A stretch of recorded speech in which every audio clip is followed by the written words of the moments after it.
देखा होगा वो पहले खुद मैसेज करती थी, तुम्हारे जोक्स पर हंसती थी, तुम्हें देखती थी जैसे आंखों में आग हो। और अब बस खामोशी है, ना कोई कॉल ना कोई मैसेज, कुछ भी नहीं। अब तुम सोचते हो क्या मुझसे कोई गलती हुई है? क्या वो अब मुझ में दिलचस्पी नहीं रखती? लेकिन अगर सच्चाई इससे कहीं ज्यादा गहरी और नाजुक हो, अगर उसकी खामोशी दरअसल उसकी परवाह हो, तो चलो इसमें उतरते हैं शांत मन से, संयम के साथ, एक स्थिर दिमाग के साथ। क्योंकि जो तुम इस समय महसूस कर रहे हो वो अस्वीकार नहीं है।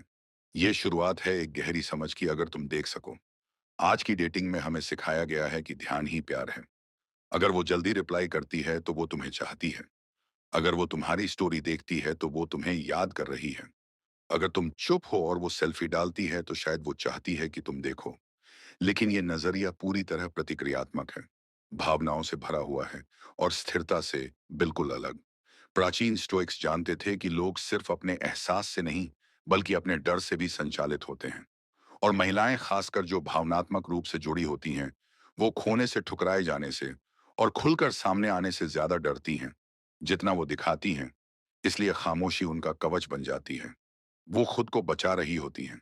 हर वो औरत जो तुम्हें इग्नोर कर रही है, जरूरी नहीं कि वो तुमसे दूरी बना रही हो। कुछ महिलाएं इसलिए चुप होती हैं क्योंकि वो बहुत ज्यादा महसूस कर रही होती हैं। और अगर तुम भावुक होकर जवाब देते हो, पीछे भागते हो, सवाल करते हो, तो तुम उनके डर को सच साबित कर देते हो। लेकिन अगर तुम शांत रहते हो, अपनी जगह स्थिर रहते हो, तब सच्चाई सामने आती है। एपिक्टेटस ने कहा था कि हमें चीजें परेशान नहीं करती, बल्कि उनके बारे में हमारे विचार हमें परेशान करते हैं। तुम सोचते हो कि वो तुम्हें नजरअंदाज कर रही है। इसका मतलब है कि वो तुमसे अनइंटरेस्टेड है। लेकिन ये सिर्फ तुम्हारा सोचना है, हकीकत नहीं। तो स्टोइक तरीका ये कहता है कि मान लो नहीं, देखो, दौड़ो नहीं, रुको, अपनी जगह टिके रहो। कई बार जो महिला सबसे ज्यादा प्यार करती है, वही सबसे ज्यादा चुप हो जाती है। अब जानिए 4 वजहें क्यों एक औरत प्यार में होने के बावजूद भी चुप हो सकती है।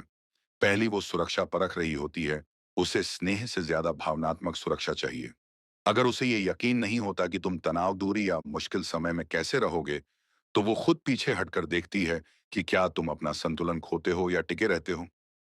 दूसरी, वो अपने मन से लड़ रही होती है। शायद वो इतना गहराई से महसूस करने के लिए तैयार नहीं होती। शायद पुराने जख्मों ने उसे सिखा दिया है कि खुलना मतलब है दर्द, और इसलिए वो पीछे हटती है, खुद से, तुमसे नहीं। तीसरी, वो तुम्हारी ताकत देखना चाहती है। मर्दाना ऊर्जा लहर नहीं, चट्टान होती है। अगर तुम जल्दी से सब ठीक करने भागते हो या जवाब ढूंढते हो, तो वो तुम्हारी कमजोरी महसूस करती है। लेकिन अगर तुम अपनी जगह पर टिके रहते हो, तो उसे तुम्हारी कीमत समझ में आती है। चौथी, वो जितना गिर रही है उतना वो संभाल नहीं पा रही। कुछ महिलाएं चुप होती हैं, इसलिए नहीं कि वो अब चाहती नहीं, बल्कि इसलिए कि वो इतनी तेजी से महसूस कर रही होती हैं कि डर जाती हैं। और यही तुम्हारी स्थिरता उसके लिए साफी बनती है। न सफाई से, न बहस से, सिर्फ अपनी जगह पर खड़े रहकर। तो जब वो तुम्हें नजरअंदाज करे और तुम्हें लगे कि प्यार अब भी जिंदा है, तो तुम क्या करो? पहला, शांत रहो। मैसेज मत भेजो, सवाल मत करो। उसकी खामोशी को एक कैनवस बनने दो जहां तुम्हारी ताकत नजर आए।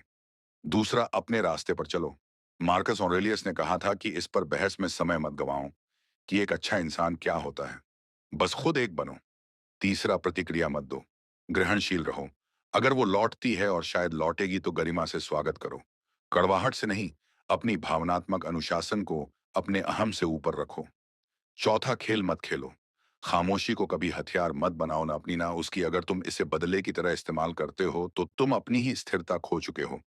लेकिन अगर इसे शांति पैदा करने के लिए इस्तेमाल करते हो, तो तुम अपनी शक्ति में खड़े हो। पांचवां, हर नतीजे को स्वीकार करना सीखो। सच्ची स्टोइक सोच यही है कि जो है उसे स्वीकार करो और खुद को उसमें मजबूत बनाओ। अगर वो वापस आती है तो अच्छा है, अगर नहीं आती तो भी तुम पूरे हो, क्योंकि तुमने अपनी आत्मा को कभी किसी और की उपस्थिति पर टिकाकर नहीं रखा। तो औरतें उन लोगों को क्यों नजरअंदाज करती हैं जिन्हें वो प्यार करती हैं? हर बार इसलिए नहीं कि उन्हें फर्क नहीं पड़ता, बल्कि इसलिए कि उन्हें डर लगता है। वो उलझन में होती हैं, वो भावनाओं में डूबी होती हैं। एक स्थिर पुरुष प्रतिक्रिया नहीं देता, वह विचार करता है, वह जवाब नहीं ढूंढता, वह खुद जवाब बन जाता है। और जब वह ऐसा करता है, तब सच्चाई खुद उसके पास चलकर आती है। चाहे वो लौटे या नहीं, वह पहले ही जीत चुका होता है, क्योंकि उसकी शांति किसी और की मौजूदगी पर नहीं, बल्कि खुद उसके भीतर टिकी होती है। और ऐसा पुरुष कभी भुलाया नहीं जाता। कौन है?